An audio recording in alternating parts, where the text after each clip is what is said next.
So we're going to bring this together and make a bread out of this.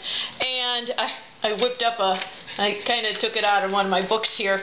One of my, I don't know what you want to call it. One of my books that I write everything down in anyway. And so this is kind of made it, shifted around, so it's kind of an experiment. I've not done this particular recipe before, but we're going to work with what we got here. And I also am not at home right now, so I don't have my normal tools that I would be using for, you guys. I also don't have my tools that I normally would have for doing stuff at home, because I'm not at home, obviously. So we're going to use the best tools of all, my hands. Got them all nice and washed, and we're all set and ready to go. So, start with about 2 cups of flour. You can have it, this is unbleached flour, but you can have like 1 cup of whole wheat, 1 cup of white. You can have, however you want to do it. If you ever watch me cook, you're going to find out that recipes are something that, well, A, I kind of make up as I go, like this one, and B, if in the middle of doing it, it doesn't work, I just kind of change it around a little bit. This is just how I'm going to do this right now. So I've got about 2 cups. And when you're using wild flours, depending on the flour that you've done, like acorn flour is a very, very dense flour. While this is slightly lighter than acorn flour, the velvet leaf flour here is slightly lighter than acorn flour, but it is not, it's still heavier than wheat is. So usually what I do is I tell people to divide it by thirds and take out 1/3 of whatever, if you normally make sourdough bread with 3 cups of flour, make it with 2 cups of, your regular wheat flour. And then the problem is you cannot replace this flour for flour because it's too dense. So this is going to be 1/2 cup to 2/3 of a cup of flour of this that I'm going to put in. So, just do it to what you think is right. In the end, we're going to add liquid to make the consistency we want, as opposed to making the bread exactly the way it's supposed to, by following the instructions. So, we're going to try to add most of the dry ingredients. The only one, I've got some salt, sugar, baking soda in the back. Baking soda is going to be the last thing I'm going to add. I've got my sourdough starter here. I got some milk, an egg, and some butter. So, and my 2 cups of flour. So we're going to start by adding about 1/2 cup, maybe a little bit more, of our velvet leaf flour here. The reason I wrote it down as I'm going here is because I'll get partway through this and I'll think, oh my gosh, what did I do and what did I not do? And normally, if you guys aren't here, I just go and fix whatever I figure I did. But now I'd have to stop and look, and it's just faster if I write it down. Like I said, I took it out of my book there. So we're going to put that in, and then I'm going to put a couple tablespoons of sugar in. This is just because we're going to be working with sourdough. And then about 1/2 tablespoon to a tablespoon of salt, however much you're used to putting in. I've got probably about 2/3 of a tablespoon there. Yes, I know. All the dogs are crazy because it started raining and they all want to go do something.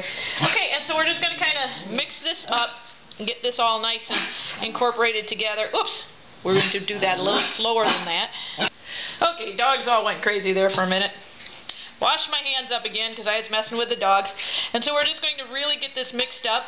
And because of course this is a darker flour, like acorn flour, like cattail flour, it gives it a different look than what you're used to. I think it's pretty myself, but it gives it, like all seeds do, each seed has its own flavor. So if you start blending your flours, you'll find out what kind of flour, or what kind of, you guys are seeing what I'm doing here.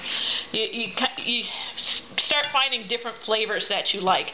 Like this one here, this is a very nutty flavored flour. This little extra 1/2 cup to maybe a little more than 1/2 cup.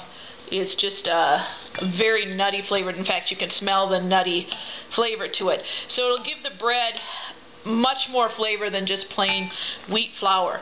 And some people, they like their white bread. They like, and I don't blame you. I have a nephew that has for a very long time helped me out on the farm, and he doesn't like homemade bread. And so I always have a big thing of, you know, Wonder Bread basically sitting there. Okay, so then what we do, and this is just what you do, you know, this is something you can do with bread, is we're going to take our, kind of make a little well in the middle of it, because it makes it easier in the long run to kind of bring things together. And I made a sourdough starter earlier, I mean day one, because, well, I'm not anymore, but I started off being here, I was very, very bored, and so basically I did a lot of different things. I made a ginger bug and the sourdough, and I'm thinking this is probably, I'm doing this here probably because I'm bored. So anyway, we're going to take about half a cup of this, and again, anybody who knows me, get a little bit more than a half cup, then you just add a little more flour. It's not, you know, if you're looking more for the consistency, or maybe add a little less milk. You know, you're looking more for the consistency rather than what you're, wanting the exact measurements. And the main reason I do that is because, well, it's a wet day today. We got rain coming in. Yay! The bread is going to react differently to the rain than it is on a dry day. You may need more moisture on a drier day. Then I'm going to just shove an egg in there. What the heck? Now these are good, nice homegrown eggs. Okay, and then I got some good butter. If you have salted butter, then you're going to want to cut down on how much salt you put into this. This is homemade butter that has no salt to it. I'm not a big salt fiend, so salt is a preservative in butter, and since I make my butter usually on a daily basis, I don't need to worry about that. And as you can see, I'm starting to put my fingers into this. I don't have my kneader, so that's why we're starting to put our fingers in this. And then I have, a little over a half cup, maybe 2/3 of milk.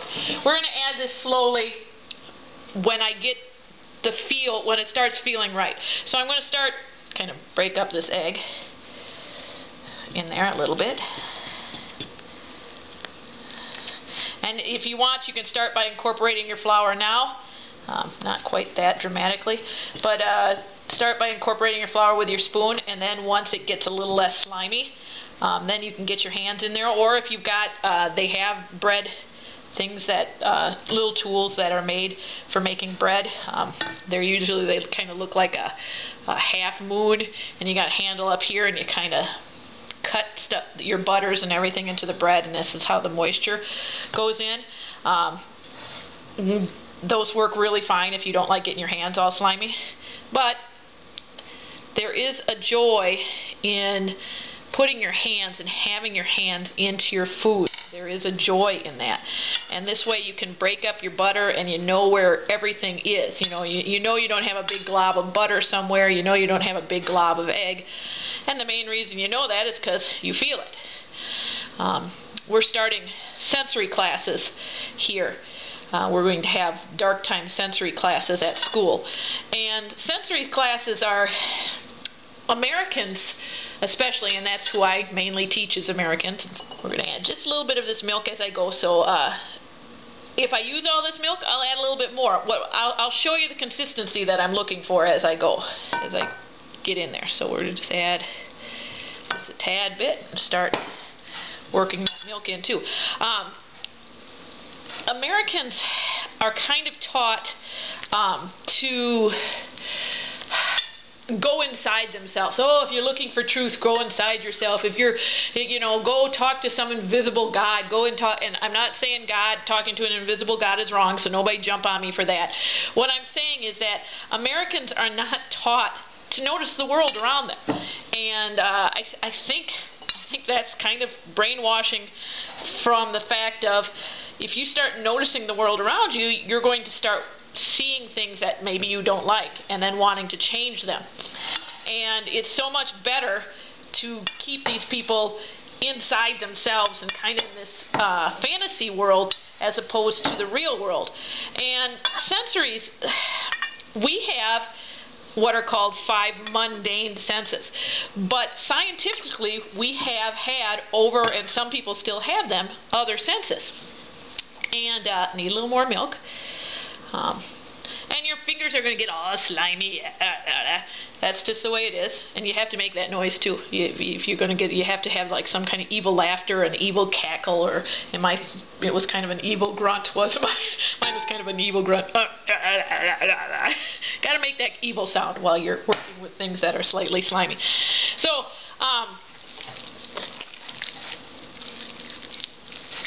when we're doing sensory classes that teach how to use those 5 mundanes, but we also have science has proven that human beings have had over time other senses. And this is one of these things when people says I have a 6th sense, and I'm like, well, which one? Because on the bridge of your nose, right between your eyes, is a small layer of iron. It's right on the bone, right at the bridge of your nose. Now this may have been just a little bit too much milk. We'll see after I get it really kneaded in. A little bit slimier than what I wanted. See? That's why I shouldn't. I do this better if I'm just doing this. But yeah, see, it's way too. Let me just say. Anyway, this attached to this little thing of iron on the bridge of your nose is nerve cells. But the problem is those nerve cells no longer, for most people, no longer attach inside their brain.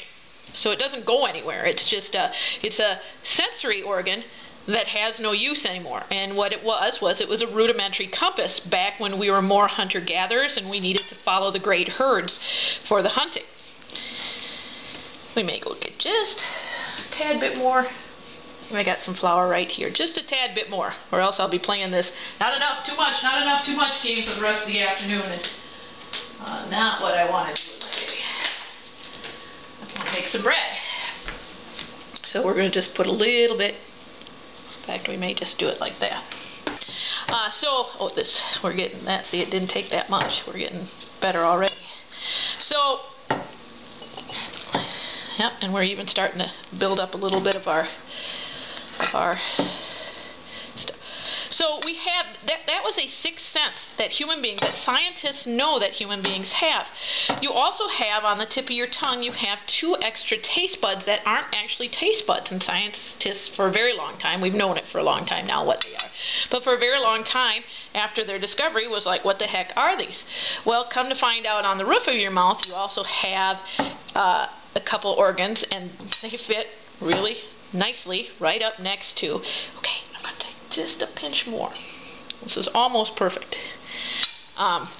You have, right at the top of your mouth, you have these other organs that fit perfectly into the ones on your tongue. And these were pheromone tasters. And again, those are even more ancient than the compass in the nose. There are still people that have a compass in your nose. But that it's still attached and they have great sense of direction. But there are other people who, there aren't many people that have the pheromone testers. That's a very ancient, old thing. Sensories, science knows we have more than the 5 senses. Now, some of the other sensories that some people claim to have, there is no way of testing them. There is no way of duplicating. That's what science is when you can duplicate the same thing over and over and over again. And of course, in many of the religious and spiritual ways of living, you can't. In fact, some people are very much not in control. These visions or their senses just take off. Totally not in their control. And that's, just the way it is.